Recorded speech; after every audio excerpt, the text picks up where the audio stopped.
Hello, everybody. Again, welcome back to our annual PPMD 2025 conference.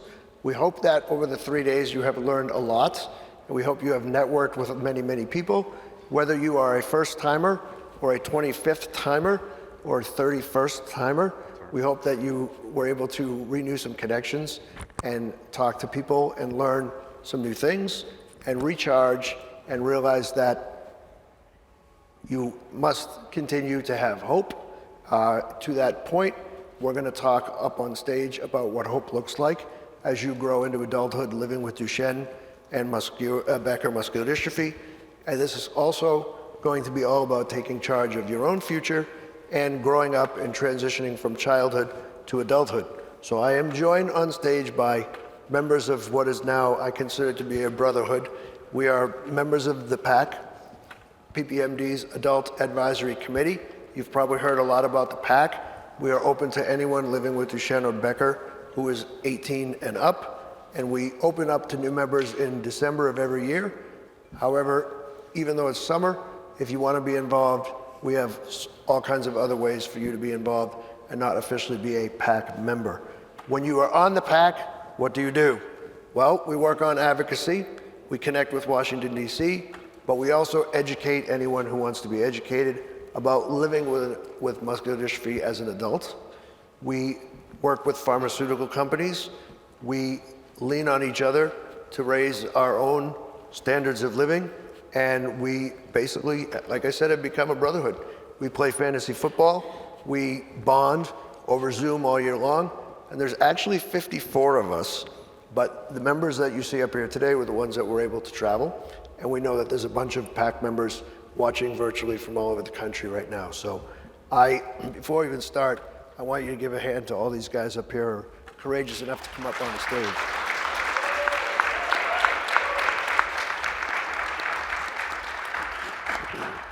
So in a few minutes, we're going to talk about what it looks like to take charge of yourself and take charge of your future. And you're going to hear some amazing stories of people that are accomplishing great things. Before we do that, though, we want to toot our horn a little bit. We tried something this year, because the PAAC is about 11 years old, I think. We tried something this year that we've never tried before, which is we teamed up with a group of engineering students from Virginia Tech. And we had a grant from Parent Project Muscular Dystrophy to work on a robotic arm that can be attached to a power wheelchair that does not cost $100,000 and is not probably denied by insurance over and over again. So I'm going to turn the presentation over in a moment to some of the guys that were on that working group. But next to me is Colin, and he's sitting with the robotic arm. So we took it from total just concept all the way to an actual product. And the guys were able to work with Virginia Tech, teach them a little bit about living life with a neuromuscular disease. The Virginia Tech students were able to create and build something that has an application in the real world. So we're very proud of this project and this outreach. This is the kind of stuff that we want to see the PAAC working on more in the future. So if you know somebody that works for a big company with a lot of money that they want to give away, please let me know, because we'd be happy to partner with them and figure out another way to advance life. So in addition to the PAAC members, we have a Virginia Tech student. This is Andrew, and Andrew was on the team and was so moved by working on this project that him and his dad decided they wanted to fly out to the conference, not just to show this, but they got so enamored and immersed in our community, they wanted to come and learn more. So I've always felt like we kind of sometimes are in a silo and we talk to everybody that knows the world of muscular dystrophy already. So this was an awesome opportunity for us to do some outreach and teach some people that have no idea about the condition. And now we were able to coerce, talk one of them into coming out here to present this. So I'm going to turn it over to them for the first part of this. Some of the guys are on the working group that are up here, and then we'll get to everybody, and we'll also be taking plenty of questions. So we also like to call this is the PAAC Ask Us Anything session. But first, I turn it over to Colin and Andrew. Yeah, thank you, Pat. And so I'm Colin Worth. I'm the president of the PAAC. This is my second year, and yeah, it's been really great to be a part of this group. So always looking forward to conference every year. We've had some great sessions this year. This is my 9th year on the PAC, and again, as I said, the 2nd year as the president. So I was one of the members that worked on the Virginia Tech engineering project. This was a senior capstone project for mechanical engineering students. Andrew here was one of the students that worked with us. And you can see in this photo, the Virginia Tech, the team, the 5 students came out to our house and did a demo of the arm after the first prototype was developed. So this is the 2nd prototype here I have mounted on my chair. Yeah, I'm in Virginia, so about 2.5 hours away from Virginia Tech, so that's why I was able to bring the arm here. It came across country with us as we made a big road trip from Virginia, so made its way safely through the middle of the country. Let me go ahead and start. So the project here, a few of the project objectives were to spread awareness of Duchenne and disability to those who are less familiar with it, and develop PAC member skills in various ways, advocacy, self-advocacy. So we're giving us the capability to share our needs. So with the way the project started was we brainstormed with the students what kind of assistive tool would help us with our day-to-day life. So, and what we had 3 ideas, and I forget what the other 2 were. I'm sorry, but this ended up being made the final cut, and so we worked from the ground up, basically planning and starting at the beginning, planning the design and what functions we wanted the arm to do. So we had 3 major things. One of them was to be able to push elevator buttons. And I guess I'll move forward. Yeah, here's about the brainstorming sessions resulted in this low-cost robotic arm, which you see, this is the CAD model of it, and this is the final model on my chair. So let's see. Yeah, so the design requirements were affordability, ease of installation, a small package size, an intuitive joystick control, and 2 automated high-value functions. So we wanted a function to stow. It also has a function to, if you had a cup holder on the side of your wheelchair, grab it. So we ended up meeting all those criteria, and yeah, quite excited that we were able to do that. And I guess this is hand it over to you, Andrew, now, and you can talk about your experience working with a PAC. So I'll hand you the controls. Just press the green.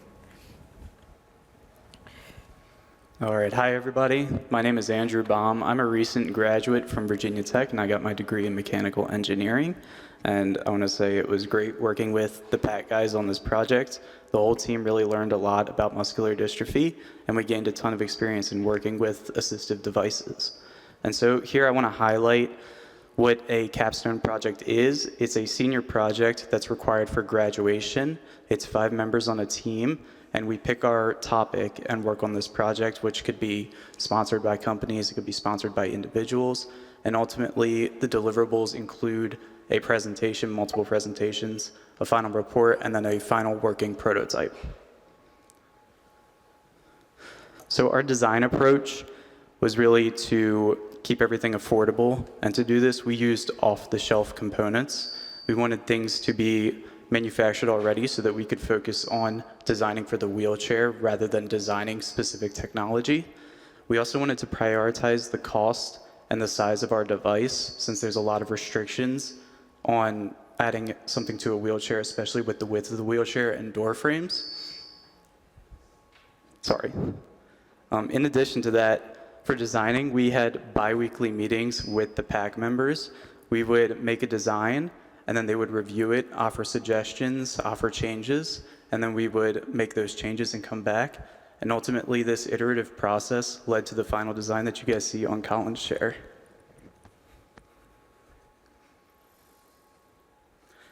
Okay, so like Colin showed you, this is our prototype. This is the CAD rendering on the left, and then on the right is the prototype mounted to our test wheelchair.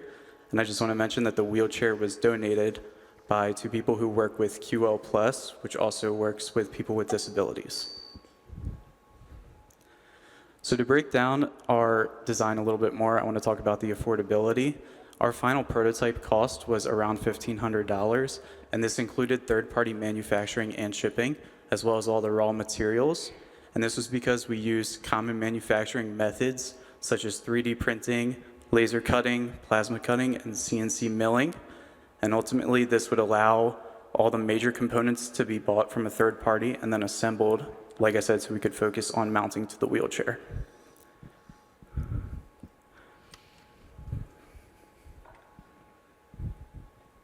Okay, sorry, our video is not going to play. In addition to affordability, we wanted ease of installation. We know that mounting on the Unitrack can pose some difficulty, so we wanted the system to come apart into two pieces. Firstly, the case, which is the white part, and the robotic arm will all lift off of the frame, and then the frame is all the metal below it, and this slides into place on the Unitrack using only 4 bolts and 4 wing screws.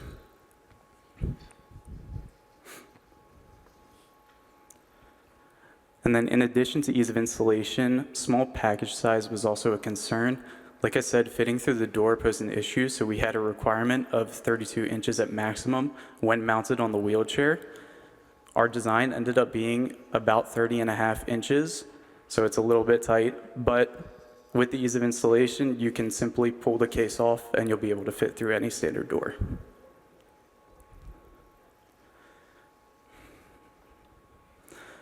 We also wanted to have intuitive and simple controls, and I'll break this panel down a little bit more. However, it contains 2 switches, 1 joystick, and then 5 buttons that we use for some of our automated functions. Now, the 2 switches are used as safety measures. The top switch will disable all of the buttons, and the bottom switch disables the joystick. And we did this because through some talk with the guys from the PAAC, there was a concern of people bumping the joystick or hitting the buttons and causing unwanted motion. So they wanted a way to disable all the controls while still having the system turned on. And our solution for this was simply 2 switches that could be depressed. The joystick itself has 4 degrees of freedom. It's a pretty standard joystick where forward is forward, back is back. You twist the knob to go up and down, and the 2 buttons on top are used to open and close the end effector. Talking with the guys from the PAAC, we learned that a lot of other joysticks are not intuitive and are rather difficult to use, so we chose something that was pretty standard and had minimal control mechanisms. And then our buttons, like I said, were used for our automated functions. One of our goals was to include a way to save positions that were frequently visited, and specifically for button 2, we wanted to include a drink function where you can save the position of your drink on the wheelchair, and then the position in front of you where you want to have that drink. And simply by pushing the button, the robot will path to the drink, and then up to the face, and return the drink back down. And we did this so that repeated actions could be simply done by pushing the button, rather than having to use the joystick to navigate down to the bottle every time. Our first button is a ready/home position. I'll talk about this one a little bit later, but it's relatively self-explanatory. Same with the 3rd and 4th buttons. These are 2 stow positions that can be used when you want to store the arm, maybe for travel.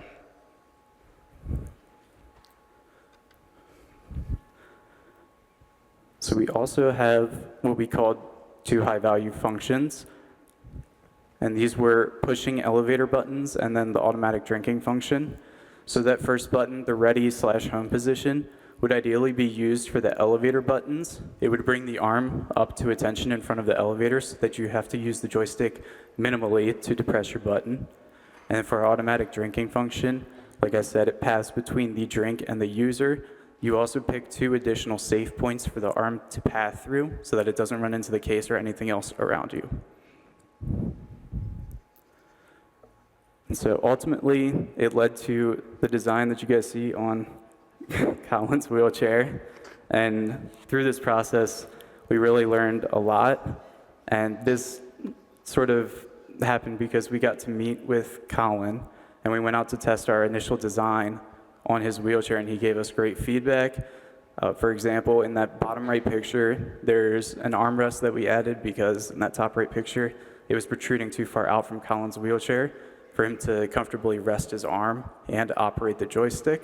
So we added a 3D printed armrest for that. In addition to us visiting Colin, like he said, he came to our design expo on campus, and he was there while we were presenting to the rest of the public, messing with the arm and giving his insight and his experience with the project.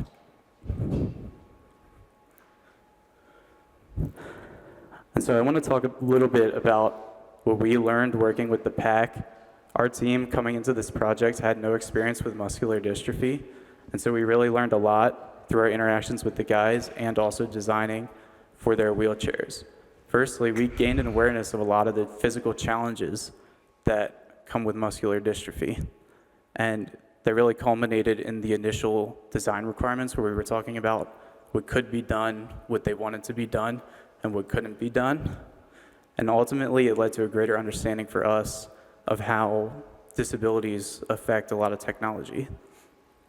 In addition to that, talking with the guys told us about how everybody experiences DMD a little bit differently, and there's varying stages of progression. So our joystick that we chose may not be the best option for somebody who has more weakness in their hand and cannot operate it. And so this was pretty critical as we were designing. We learned a lot about which joysticks we can pick, which buttons we can pick, and which we can't, and how we might design specifically for this application. And then lastly, there was talk about the insurance coverage, and we learned that insurance does not cover any access to these robotic arms. And we were really caught off guard by that because we thought it would be something that would be included in it.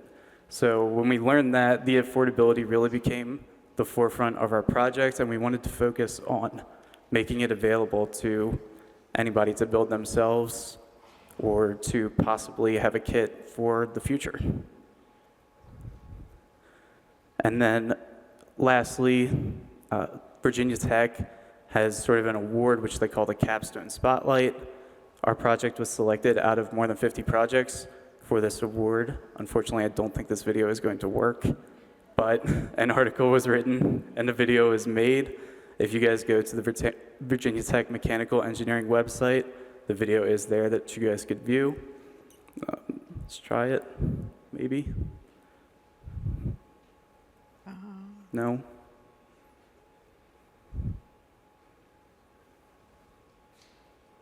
Okay, I can't get to the next slide now. Sorry, everybody. I think they're trying to get it up. Sorry, technical difficulty. Yeah.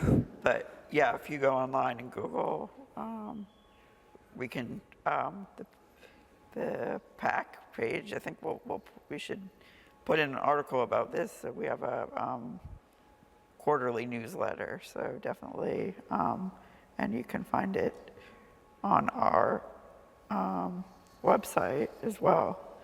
So yeah, and yeah, thank you to Andrew and the team for all of their hard work. It's really been a pleasure to work with them, and great. I think we've become good friends now, and we're grateful to Andrew for making his way all the way out here just to give this presentation. So if everyone could give him a round of applause, I'd appreciate it.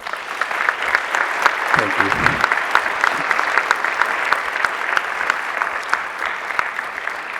I'd just like to add thanks to PPMD for sponsoring our project and giving us the opportunity to work with all the guys from the PAAC on this project. We hope this project continues, and if you guys are interested in it, like Colin said, look out for the newsletter, see if there's any updates, and get involved if you guys are interested. All right, thank you, everybody.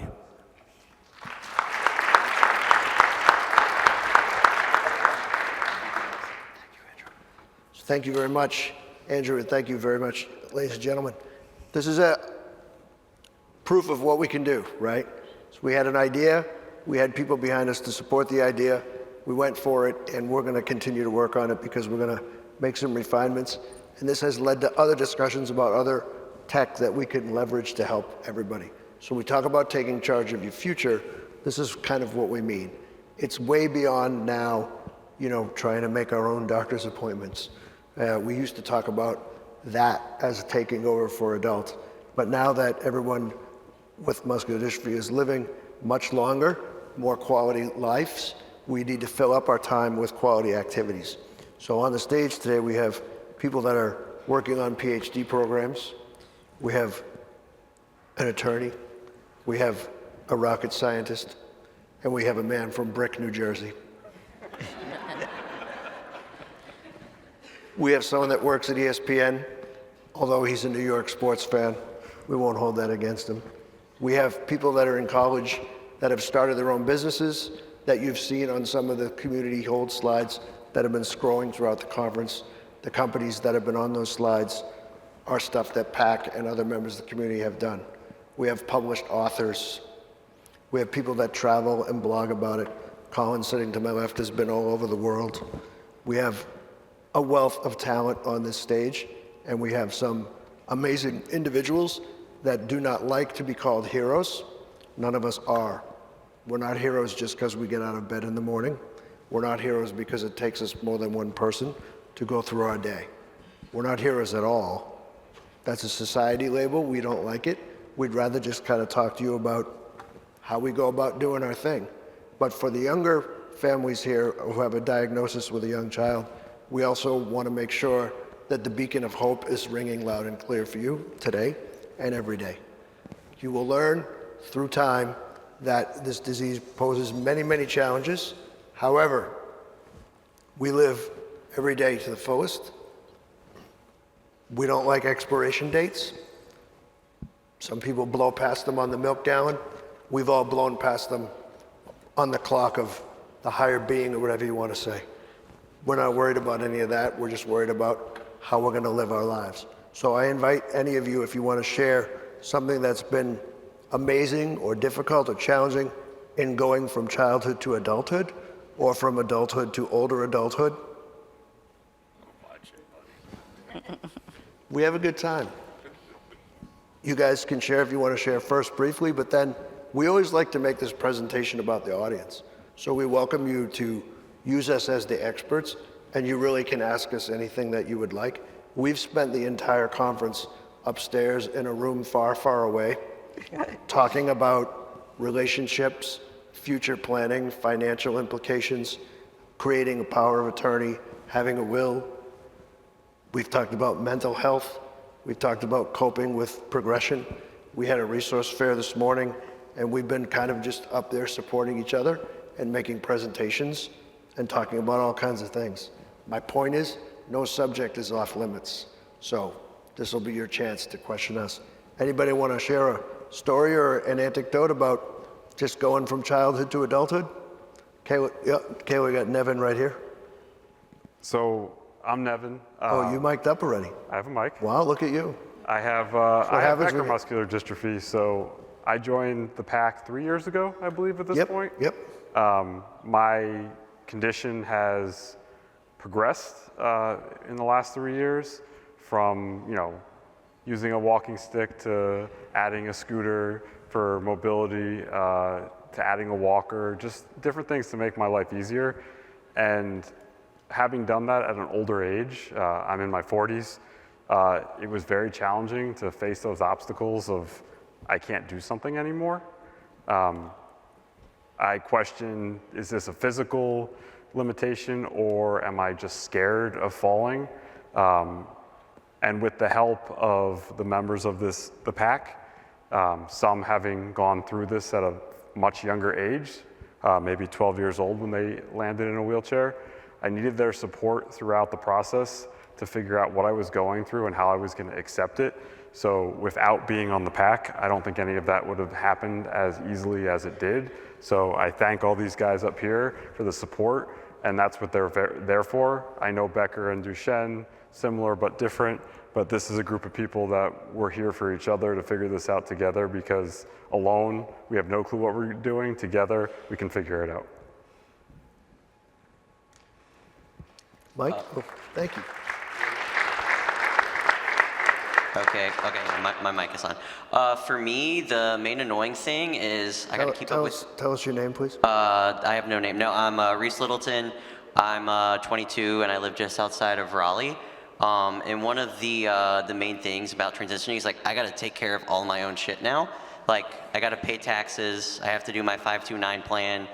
I have to do laundry for the family because, you know, I live at home still, so, you know, I've been given chores like I'm 5 years old. But no, in reality, the main thing that's kind of been the transition is just, for me, it's dealing with not the fact that I have Duchenne, but the way that this world is designed for me. So like Social Security, 529 plan, managing my Medicaid, managing jobs that I've had, managing my finances. So really, I mean, a lot of the things that I'm dealing with are not Duchenne related, but that transition is just getting used to that new responsibility, right? Like doing my own thing with Social Security and Medicaid, getting my 5 wishes document done, you know, hiring a driver for the job I have this fall. It's a lot of things they got to build up to. And I really feel like the biggest transition is just, you know, getting, you know, building the building blocks so I can, you know, set myself up for success in whatever I want to do. So like now that I've, you know, done a lot of this stuff, I feel like the transition's gone smoothly, but I also credit that to being able to go to college and moving out and living independently for a little bit.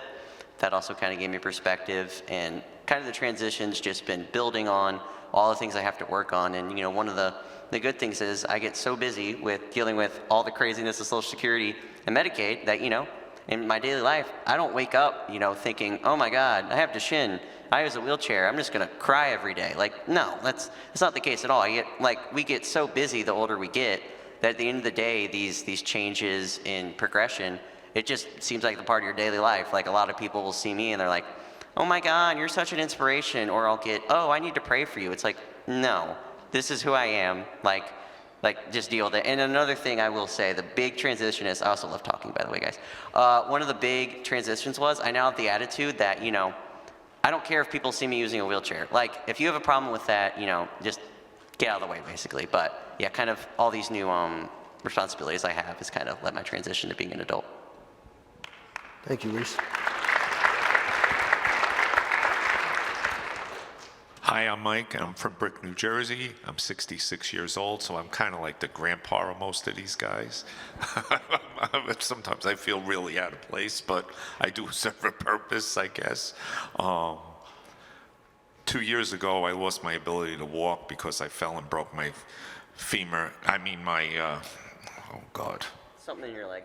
Yeah, I broke my leg, okay? And my tibia and fibia, and I lost the ability to walk independently, even though now with a lot of physical therapy over the past 2 years, I'm now up on a walker and I'm able to walk quite a bit of distance with that, and I'm managing with that, but pretty much I'm in a wheelchair all the time now, and it was a big adjustment going from walking and being able to do everything with a little bit of difficulty or a minimal amount of difficulty. Now, there's a lot of things I have to depend on people for.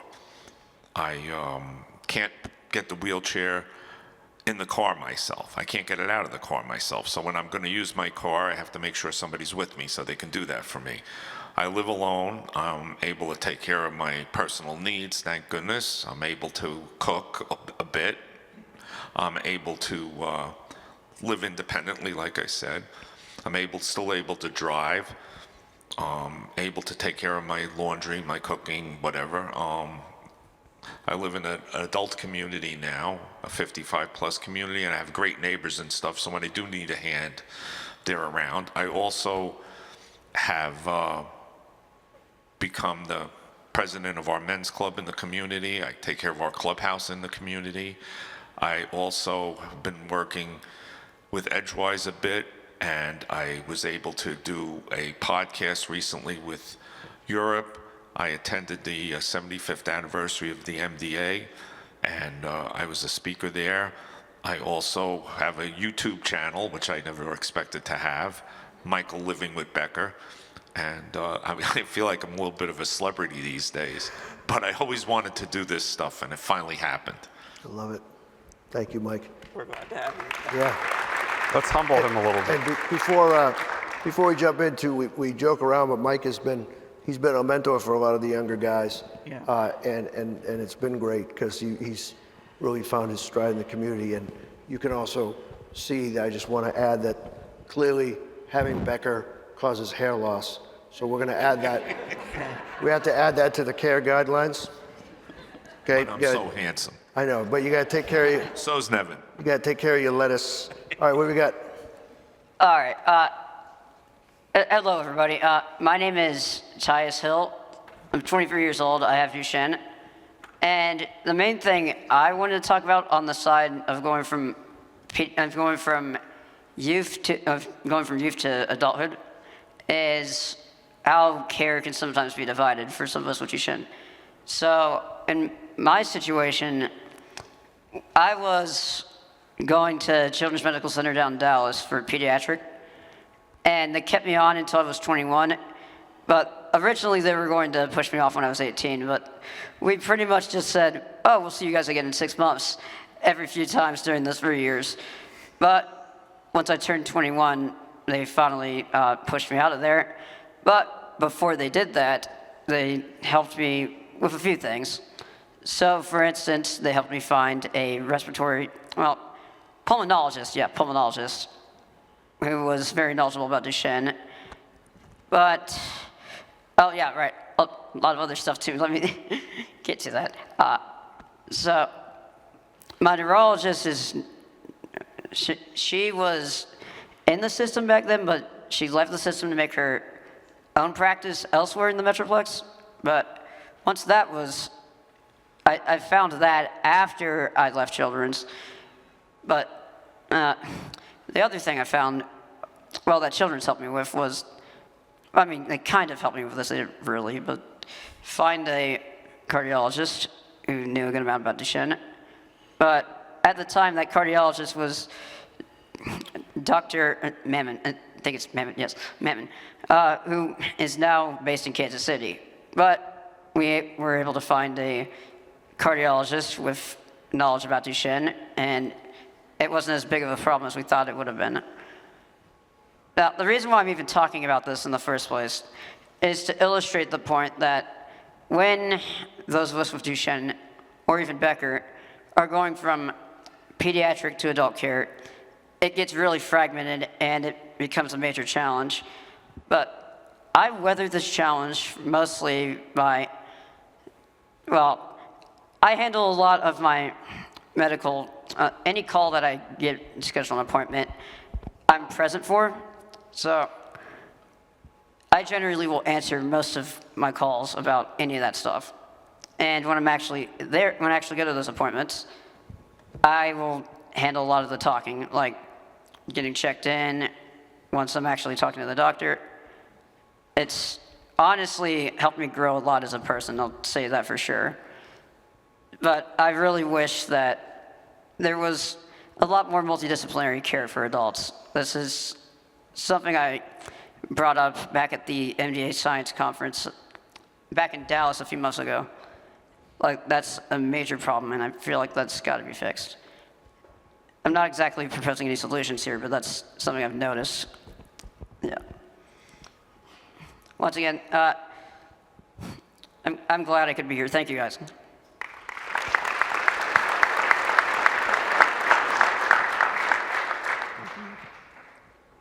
Five. Yeah, if I could just say, Hope we got somebody yeah, I down think there. that's a project we're definitely planning to work to on the PAAC, so we'll definitely put you on that working group.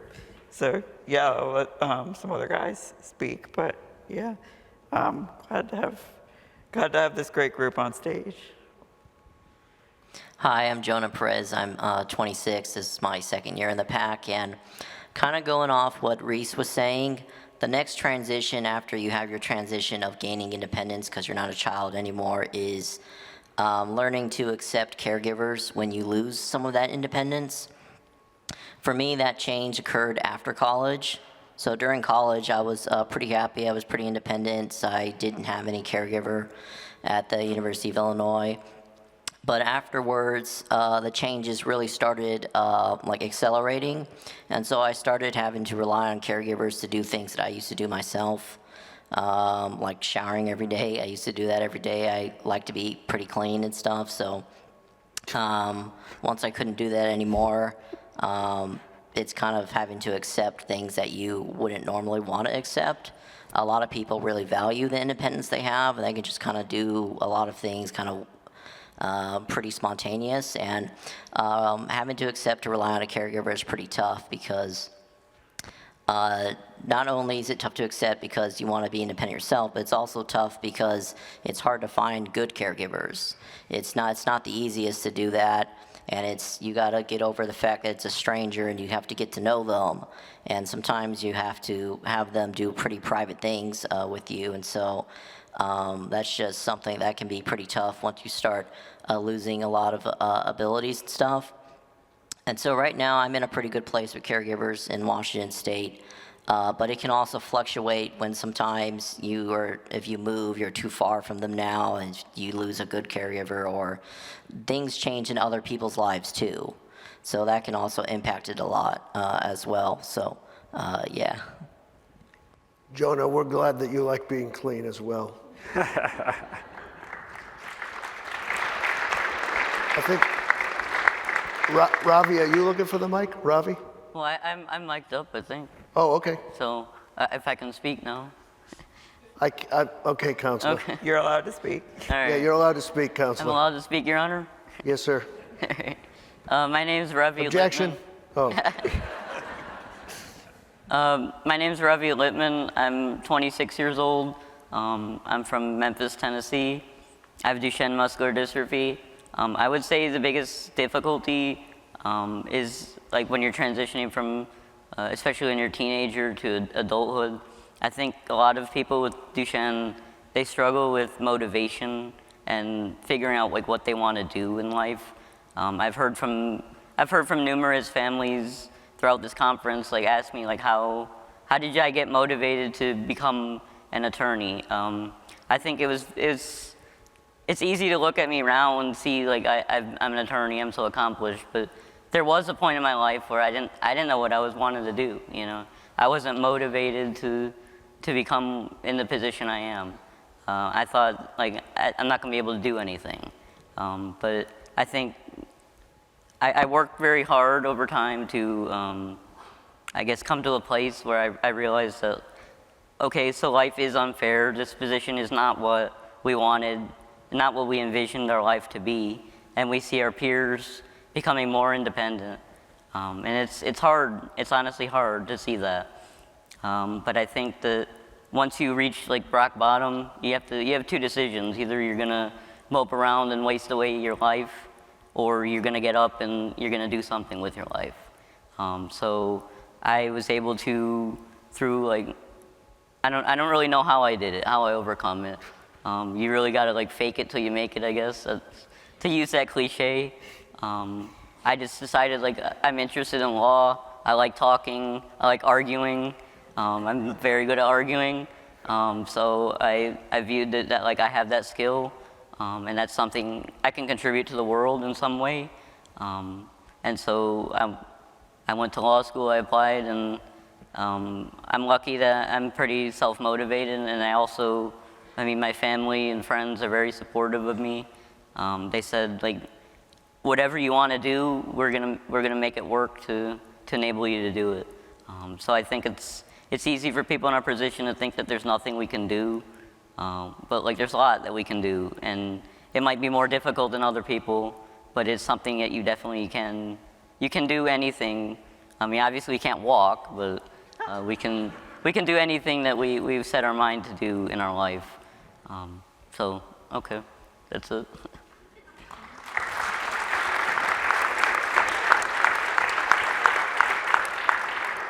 That's the takeaway quote of the conference. Well, I don't really know how I got motivated. I just did. That's good, Robbie. Yeah, I mean, that's not great advice, but I mean. No, it's very lawyerly of you. If you need an attorney. We know one. All right, so I'm going to go next. Hi, my name is Kyle Van Houten. I am 26 years old. I'm here from Michigan, and this is my second time at the conference. And so for me, when thinking about the transition from being a child to being an adult, the biggest thing that stands out to me is just the amount of change that you go through. So we've all had to change the way that we get around, the way that we do just about everything. And the one thing that stays consistent with that is, even though we're going through all this change, we're just staying consistent in being motivated every single day. And I think that as an adult, the thing that motivates me is just having this group around me and just knowing that other people are going through the same thing as me. So it's not just something that, you know, I'm the only one going through it. I have a whole group around me that understands every part of it. And I think that's the biggest thing that stands out. And of course, becoming an adult just means you have to start taking more responsibility for yourself. And being able to do that is tough, whether you have a disability or not. And I just think that having that support from the PAAC, it helps us all grow as people. And then I just think anytime there's a question that someone has, you know there's someone that's going to be able to answer it, because most likely they've been through it. Love it. Thank you, Kyle.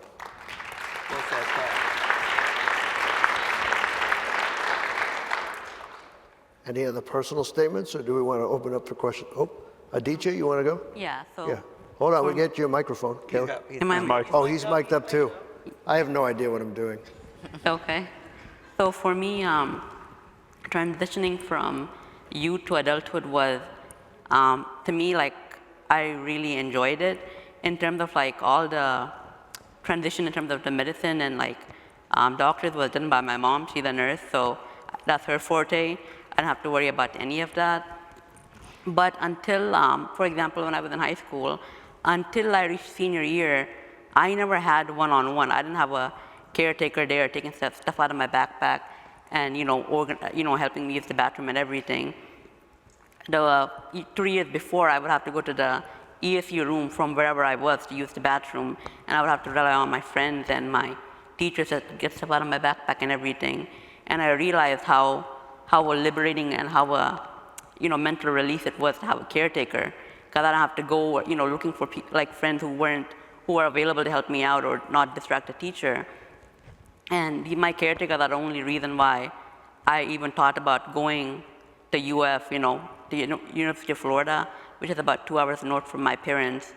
And my caretakers, they took care of me. They're the only reason why I'm able to live alone now, They're like my drivers, they help me, they cook, they're my interior decorators, they're almost everything to me. So, and I didn't get care, PCAs until I was turned 18. And then after that, I realized how fortunate I am to be receiving the care that I get.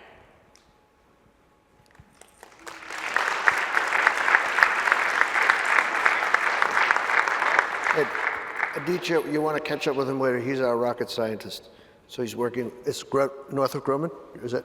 Lockheed Martin, yeah. Lockheed Martin, one or the other, okay. Lockheed Martin, he's working on docking stuff for the moon expedition and eventually the Mars expedition. So I first was like, what?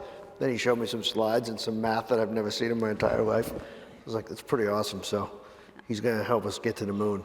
Pretty crazy. Speaking, well, again. Go back. Yeah, right. Speaking of people that should go to the moon, Buddy, do you want to chime in? Because I'm going to put you on the spot because you were in the original PAAC Volume 1, and then you left because you were too cool for us, and you went to the coast, and you were all West Coast, and then you came back. So tell us a little bit about your transition and how growing up affected you, and what made you leave and come back. Sure. I came back, and the reason I disappeared for a few years, actually, is because the hardest part of being an adult thus far has been mental health for me. So I was doing well outside at UC Irvine, out at UC Irvine, with a full staff of care attendants. Then COVID came, So I was home for a bit, and then I went back 2021. And I only stayed a semester because I got some terrible fractures, vertebral fractures in my back. So I had to come home, and that was sort of hard, losing that independence, healing up, and I continued teaching online, so that did help me keep it together for a while. But after the school year, I fell apart completely, and I had really a terrible struggle getting things right again. I saw a quack psychiatrist who had me on all kinds of medications, and I couldn't even think straight anymore. And so then I ended up stopping them. I found a good therapist who I've been seeing every week for almost 3.5 years now. And found a good psychiatrist who wasn't too keen on giving medicines, took the time to get to know me, acknowledged that, my being disabled, it's difficult and it's different. So I appreciated that. It did take some time to find the right therapist, the right psychiatrist, and then eventually, when I came out on the other side, I realized a couple of things. Like most of us with Duchenne, I had really bad anxiety. And I was like, I don't want more medication. So what I came to realize, and I think Kyle put it very succinctly the other day, is often with Duchenne, you're so concerned about your physical health that you forget about your mental health, which is just as important. You need to attend to that just as much. So, I'm not saying it's for everyone, but I've been doing 20 minutes daily meditation for 3 years. Not necessarily for everyone. A lot of people say, they don't think they have the patience for it or the time. I say, you make the time, and as for patience, I have it now, but it didn't come right away at the beginning of the 3 years. So take care of yourself with that. And so I went through this horrible struggle with mental health. And that's one of the reasons why I rejoined the PAAC, is because I don't want anyone else to have to go through the hell I did.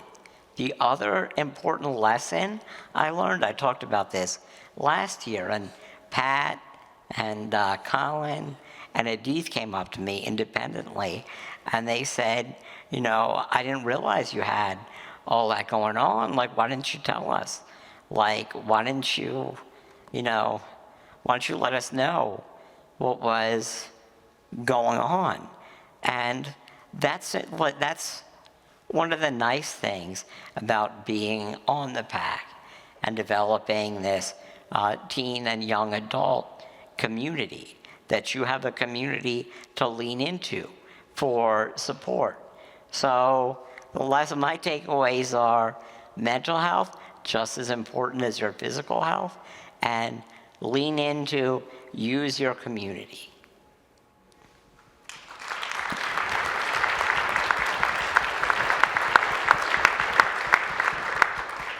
Yeah, great points, buddy, and we're glad to have you back.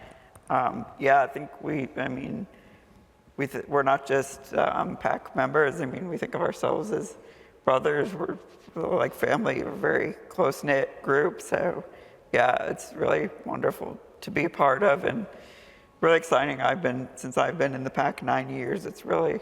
We've really blossomed to where we are today. So, back then we had around 10, 15 members, and now we're up to 50. So, really has been exciting and heartwarming to see that. So, yeah, I guess, Pat, did we want to see if we Yeah, could take yep, questions? absolutely. We have about 10 minutes. I just want to make sure everyone realizes that besides we keep stressing community, community, community, everyone that you see up here too, the other thread that's coming through is, you know, they took over their future because there's no other option.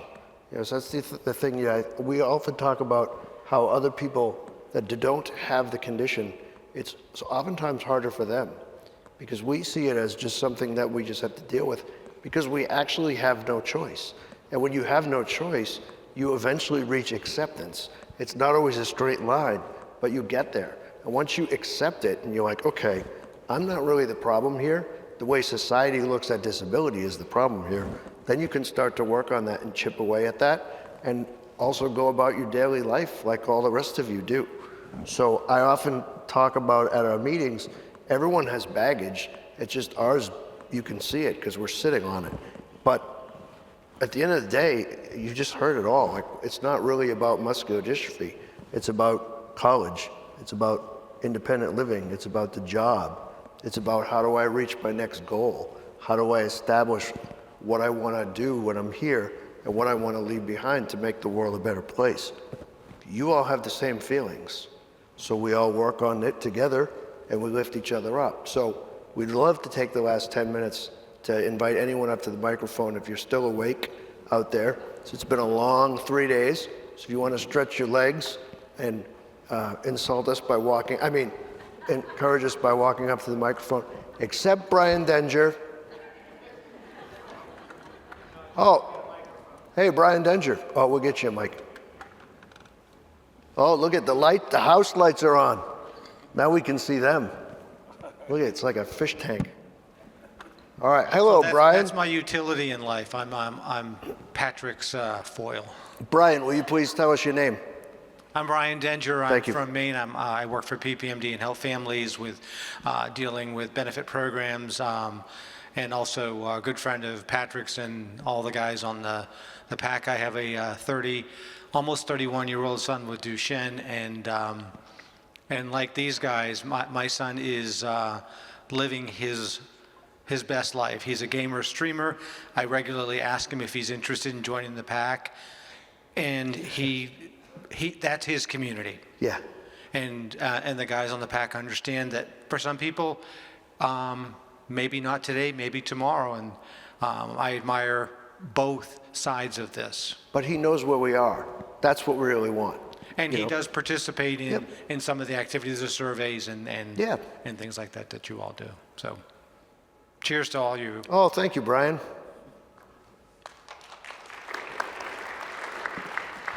Hi, my name is Vicky Singh. My son Sage is 22. And I first want to congratulate all of you guys for just being so vulnerable and opening yourselves up. I'm sure it's not easy, but to share your experiences with us is extremely helpful. I have a kind of a basic question, but Sage is having some respiratory issues, and I noticed that his voice is sometimes difficult for him to speak up, and that affects his confidence in talking. Are any of you familiar with any devices? I was thinking of the speakers you have, but obviously I don't want him to speak and have it like a loudspeaker when he's having a conversation, but something that just enhances the voice a little bit. Are any of you familiar with that? So we have one member who has similar issues, and he actually has like an amplifier, this portable amplifier that he carries around, kind of like has a clip-on mic, like what we're using, but obviously you don't have to use these huge speakers to distribute it that loud, but also there's, we have one of our oldest Duchenne individuals, DJ is his name, he actually uses the computer-generated speech, so he uses the, he can't speak physically, so he uses a computer voice box, but is still able to live very independently. He's our PAAC secretary and still does everything that a secretary can do. So there's plenty of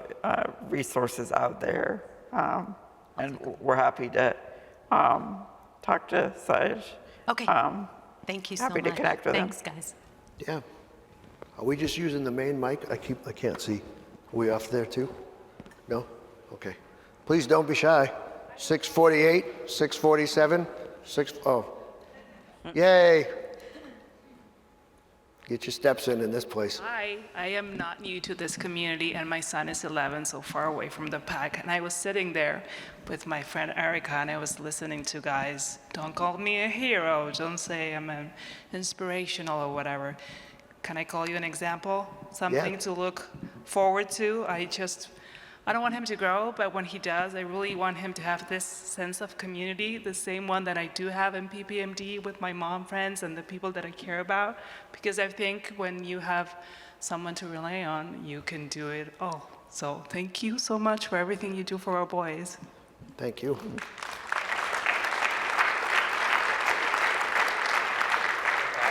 Yeah. Can I add something to what was just said? Sure. Yeah, just watch your language. Nothing but nice words for me. Well, you go home. Some of us have to work for this organization on Monday. Okay. Let's not get me in trouble. All right. Well, Pat showed up late, and now he's giving me crap. So yeah, Pat Furlong. Just can we note that 5 minutes late. I don't know if that's an HR violation. But anyway, what you were saying about your son being 11 and wanting to join this community. I hate to say it, my mom tried to force me into the community, and I went kicking and screaming and fighting like I was being tortured. So my advice would be going to these conferences is important, but you can't force your child to do something. My parents tried. They're great parents, but I really didn't want to embrace the community until I got to college. So what I'm kind of saying is sorry, my mic's dying on me.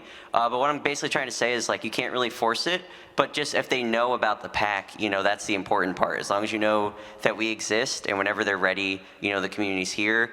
But my kind of advice would be, don't put pressure, because they'll find the community when they need it.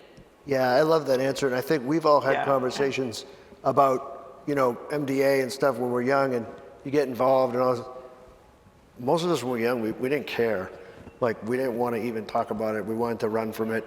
You don't know yourself when you're 11 years old. If anyone out here did when you were, let me know. But it blossoms later. I wasn't thinking about how can I fundraise and get the word out. I was why do I have a zit on my face? Keep in mind, it's still adolescence.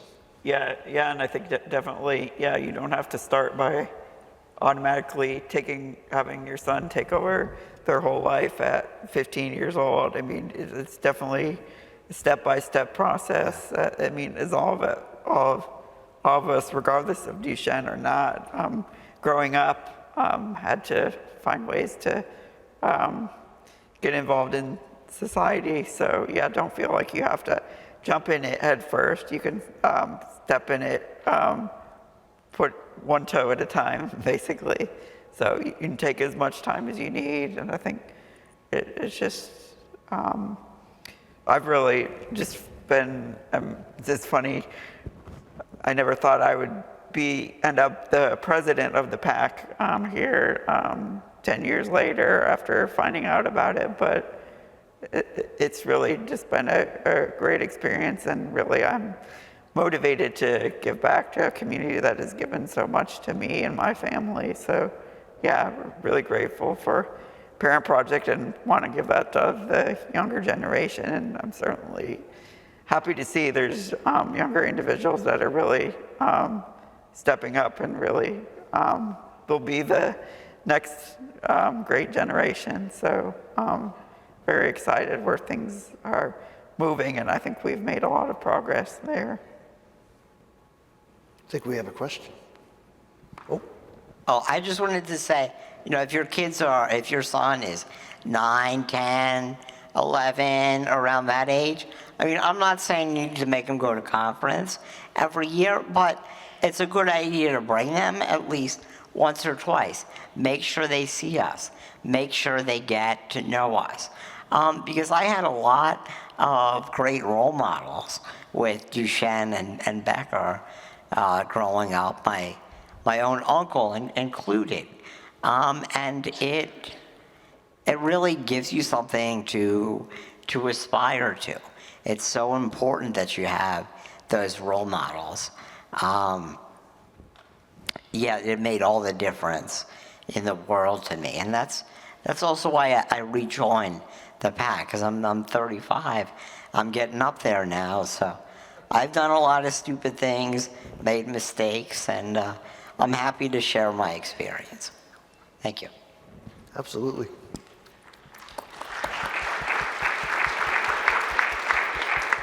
Come on up, don't be shy. We have 1 minute and 28 seconds. I know, there's no time at all. Kim's gonna drop a bomb on my head. Go ahead.